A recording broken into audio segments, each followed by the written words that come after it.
تعلم نعم الله حتى تعرف من هو الله وتقدر الله حق قدره. كل نعمة حينما تأتي تتنعم بها اعلم أن الله أعطاكها، ولو شاء الله لانقلبت عليك نقمة، ولو شاء الله لم ترها عينك ولم تسمع بها أذنك.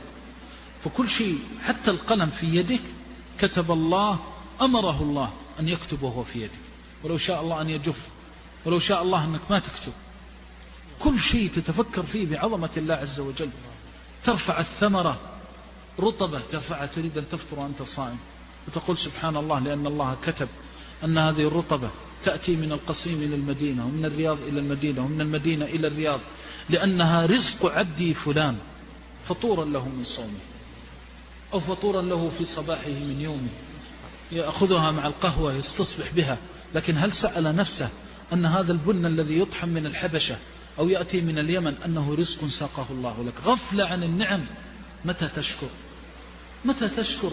لا يشكر الله إلا من أحب الله. ولذلك قال إني أحبك فلا تدعن كلمات تقولهن دبر كل صلاة. اللهم أعني على ذكرك وشكرك وحسن عبادتك. اللهم أعنا على ذكرك وشكرك وحسن عبادتك. فلنستفق من هذه الغفلة. هذه النعم التي نعيشها ينبغي أن نذكر بها أنفسنا، وأن نذكر بها أولادنا وإخواننا، وكل من أعطاه الله خير يذكر به، فإنه أقل وعشر معشار، يمكن أقل من العشير من فضل الله عز وجل عليه. ومع هذا إن ذكرت الله ذكرك، وإن شكرته في النعمة بارك الله لك فيها، وإن شكرت أحبك زادك. وسنجزي الشاكرين، والله يحب الشاكرين.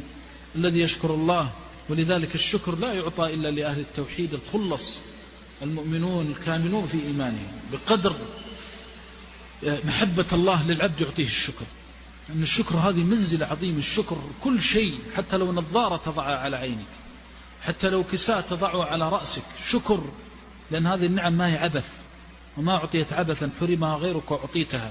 أرزاق قسمها ربها، خلق الخلق فأحصاهم عددا، وقسم أرزاقهم فلم ينس أحدا. لا تحسب أن هذا كله عبث، تدخل وتخرج وتتبرد وتتدفى. إن جاءك الشتاء تدفأت، وإن جاءك الحر بردت. ما هو عبث هذا، ستحاسب. والله يقول النبي صلى الله عليه وسلم والله لتسألن عن نعيم يومكم. وأين النعيم الذي كان فيه الصحابة من النعيم الذي فيه نحن؟